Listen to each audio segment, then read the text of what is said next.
आज हम लोग एक बहुत ही अहम विषय पे बात करने जा रहे हैं, वो है एमएसएमई क्षेत्र के बारे में। एमएसएमई क्षेत्र जो भारत के अर्थनीति और आर्थिक विकास का सबसे बड़ा और सबसे सुयोग पहिया है, उसको और अग्रसर और प्रगतिशील बनाने के लिए बहुत सारे कदम उठाने की आवश्यकता है। हमें ये कहते हुए बहुत गर्व है कि हमारी भारत सरकार ने इस क्षेत्र में बहुत सारे कदम उठाए हैं और एमएसएमई को आगे बढ़ाने के लिए, प्रोत्साहित करने के लिए बहुत सारी अच्छी अच्छी नीतियां भी बनाई है। लेकिन इस क्षेत्र में मध्यम वर्ग के कारोबारियों को और सशक्त बनाने के लिए और कुछ बदलाव लाने की जरूरत है। साथियों, एमएसएमई एक ऐसा क्षेत्र है जो भारतवर्ष में 60% लोगों को नौकरियां प्रदान करता है एवं नौकरियां उत्पन्न करता है। यह क्षेत्र भारत की 5 ट्रिलियन इकोनॉमी का जो स्वप्न है, उसको पूरा करने में बहुत ही अहम योगदान प्रदान करने वाला क्षेत्र है। हाल ही में हमारे सर्वोच्चतम न्यायालय सुप्रीम कोर्ट ऑफ इंडिया ने भी इस क्षेत्र के लिए एक बहुत ही अच्छा जजमेंट दिया है। और वो जजमेंट ऐसा है कि यदि कोई भी महिला और मध्यम वर्ग का उद्योग परेशानी से गुजर रहा है, वह किसी भी प्रकार की बीमारी या तकलीफ से गुजर रहा है, तो कोई भी बैंक या फाइनेंशियल इंस्टीट्यूट उसके ऊपर एग्रेसिव या दबावपूर्वक कार्रवाई करने के पहले उसे पुनर्जीवन का मौका दे, उसे वापस अपने 2 पैरों पे खड़े होने के लिए जो रिजर्व बैंक ऑफ इंडिया का एमएसएमई रिस्ट्रक्चरिंग सर्कुलर है, उसके तहत रिस्ट्रक्चर करके उसके लोन को रीफेस करके किस प्रकार से वो बैंक्स और फाइनेंशियल इंस्टीट्यूशंस को वापस दे, उसको ध्यान में रखने के बाद ही उसके ऊपर कोई भी तनावपूर्वक या दबावपूर्वक कार्रवाई करी जा सकती है।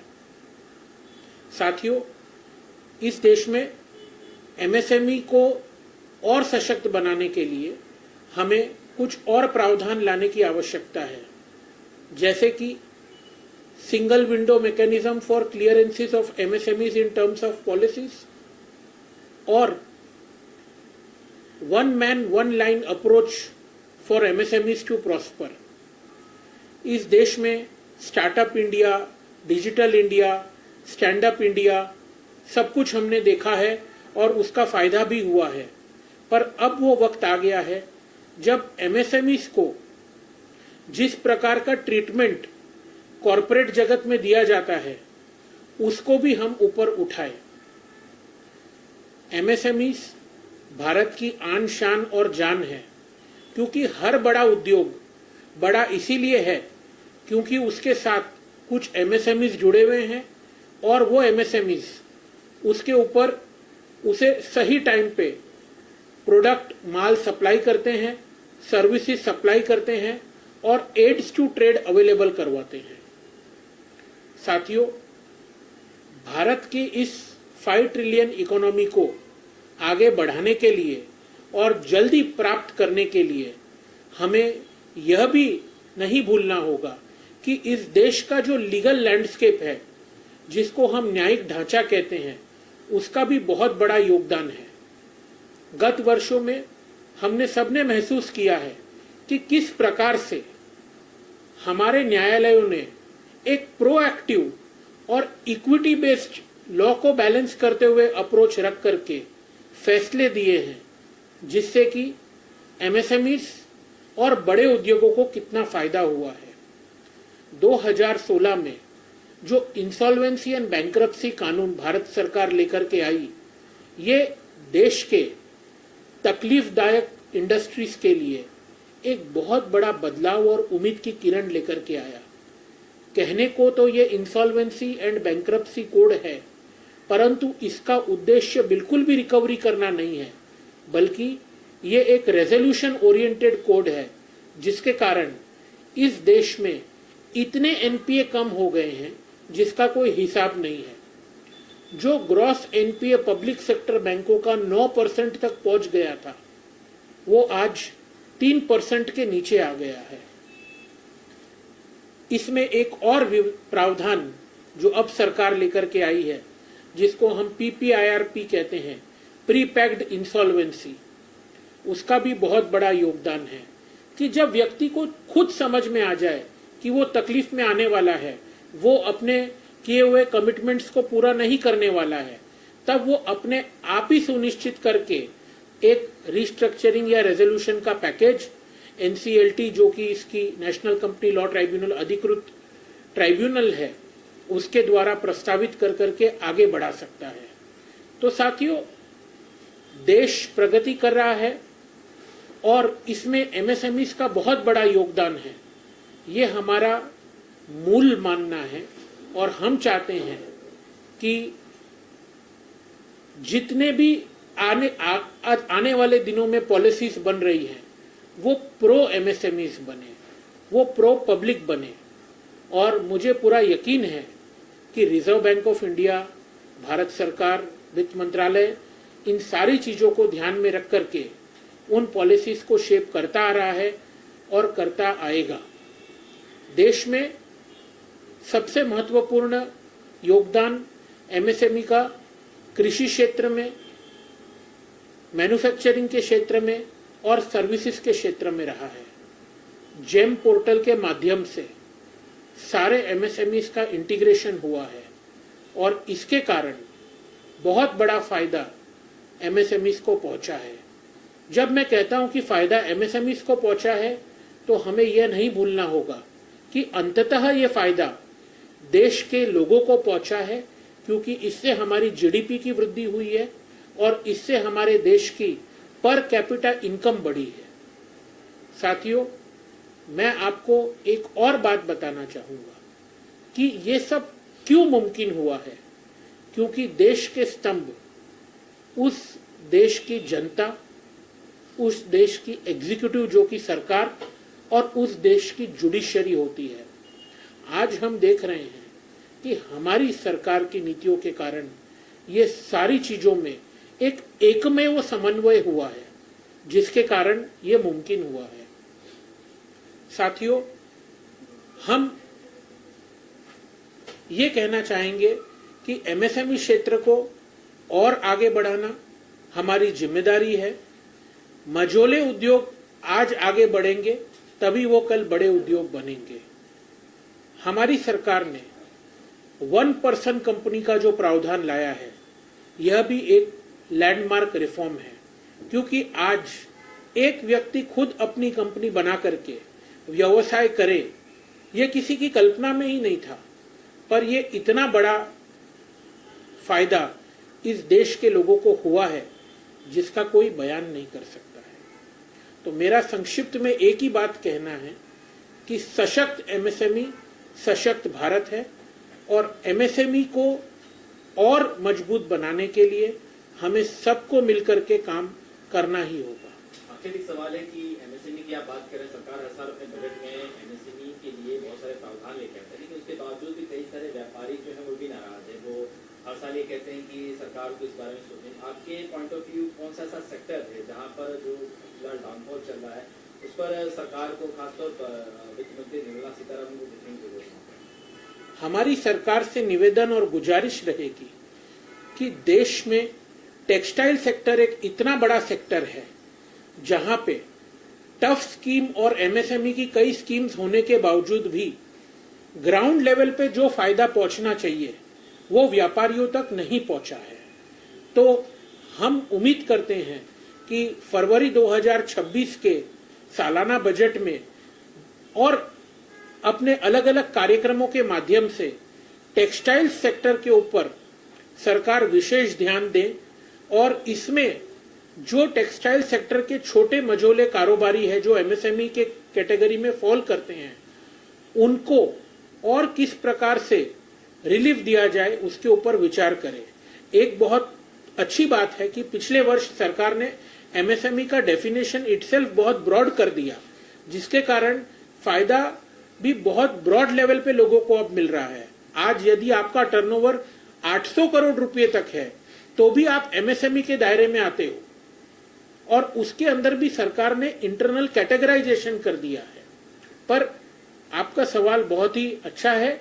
मेरा ये सुझाव है कि टेक्सटाइल सेक्टर के अंदर सरकार को विशेष रूप से एमएसएमई का फायदा कैसे पहुंच सके उसके ऊपर काम करना चाहिए। अच्छा जी, सरकार ने जीएसटी 2.0 भी लेके आया है, बहुत सारे व्यापारियों को राहत मिली। टेक्सटाइल इंडस्ट्री की आप बात कर रहे हैं तो जो कपड़ा बांग्लादेश एक्सपोर्ट होता था उसमें थोड़ी सी ब्रेक लगी है, और जिस तरह से ट्रम्प का भी जो टैरिफ है वो भी असर देखने को मिल रहा है।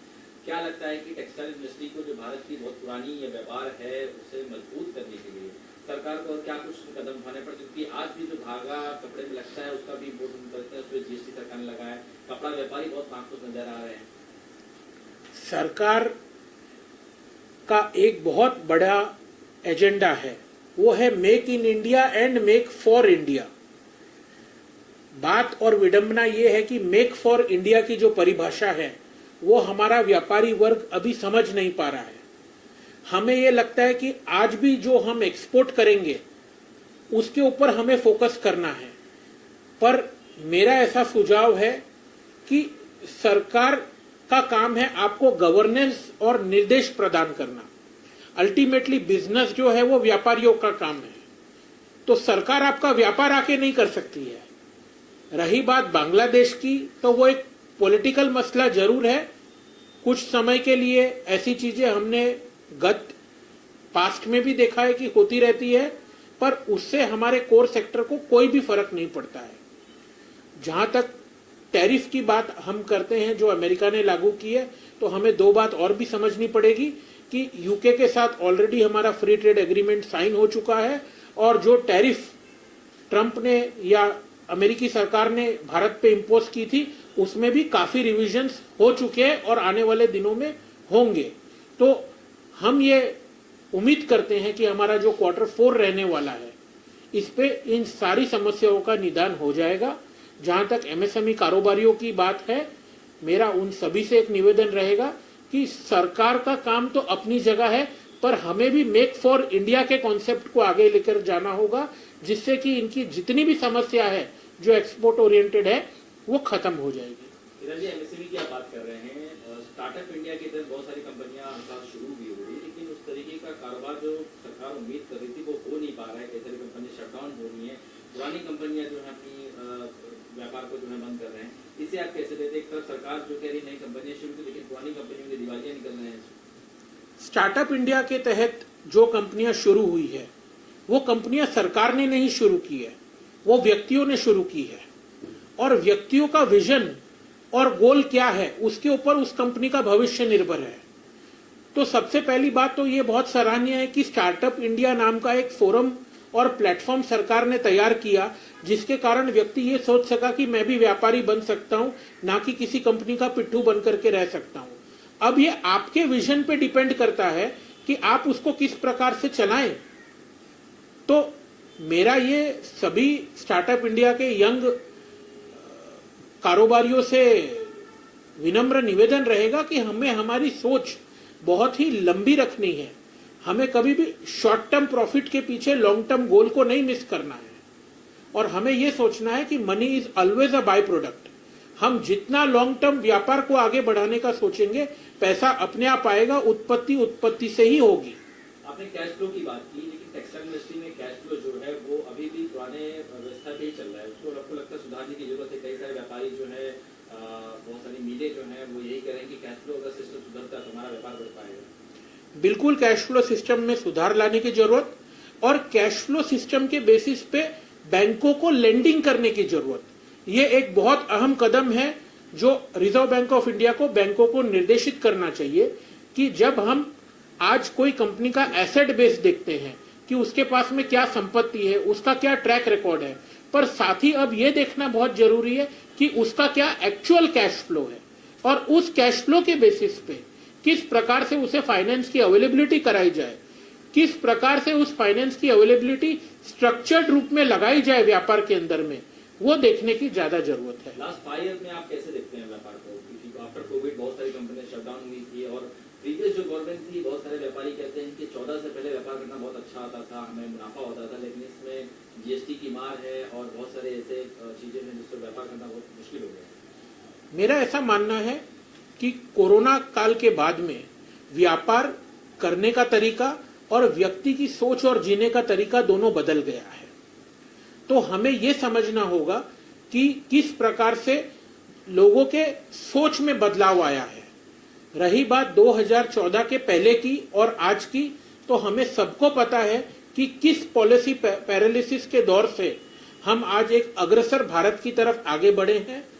ये किसी व्यक्ति या किसी व्यापारी की सोच हो सकती है, लेकिन मेरा ऐसा मानना है कि जीएसटी के लागू करने से एक विश्व स्तरीय पे लैंडमार्क रिफॉर्म भारत सरकार लेकर के आई है और इतने सारे टैक्स जो अलग अलग राज्यों में, अलग अलग प्रांतों में, अलग अलग कमोडिटी पे अलग अलग रूप से लगाए गए हैं, उन सबको यूनिफॉर्म किया है भारत सरकार ने। और हमें यह भी मानना पड़ेगा कि अकेली भारत सरकार ने ही नहीं किया है, चाहे किसी भी राजनीतिक पार्टी की सरकार किसी भी राज्य में हो, हर सरकार ने जीएसटी काउंसिल में पार्टिसिपेट करके ये यूनानिमसली इसको पारित किया है। जीएसटी काउंसिल में मीटिंग हुई थी कुछ दिन पहले, उसमें भी बहुत सारे व्यापारी जो हैं, खासतौर पर मेटल व्यापारी, ये कह रहे हैं कि जो 18% जीएसटी से कम करेंगे तो शायद उनका भी व्यापार बढ़ सकता है। इससे आप कैसे देखते हैं? क्योंकि टेक्सटाइल इंडस्ट्री पहले ही मार झेल रहा है, अब आपको लगता है कि मेटल व्यापारी जो साउथ बॉम्बे में है, बहुत बड़ा कारोबार करता है, क्योंकि हर चीज में मेटल का उपयोग होता है, उस व्यापार को कैसे देते हैं? क्योंकि उसकी भी व्यवस्था इस वक्त उतनी अच्छी नहीं जितनी पहली हुआ करती थी। तो सबसे पहली बात तो ये है कि जो जीएसटी शुल्क आपके ऊपर लग रहा है उसका रिबेट और उसका आईटीसी भी आपको अवेलेबल हो रहा है। तो ऐसा नहीं है कि उस जीएसटी की मार किसी ट्रेडर या कारोबारी पे पड़ रही है। आती है बात आपके कैश फ्लो के ऊपर में, उस कैश फ्लो को ठीक करने का काम आपका है, आपके व्यापार का है, और आप किस प्रकार से उसको अपने व्यापार में ढालते हो उसका है। ये बात सच है कि जीएसटी 2.0 के बाद में एक बम्पर जीएसटी रिलीफ भारत सरकार लेकर के आई है और भी आगे संशोधन होना चाहिए। हम सभी की यही मांग भी रहती है और इच्छा भी रहती है। तो और हमें पूरी उम्मीद है कि आने वाली जीएसटी काउंसिल की मीटिंग में जरूर इसके ऊपर सरकार विचार करेगी। बहुत बहुत धन्यवाद। अभी एक करिश्मा कपूर वाला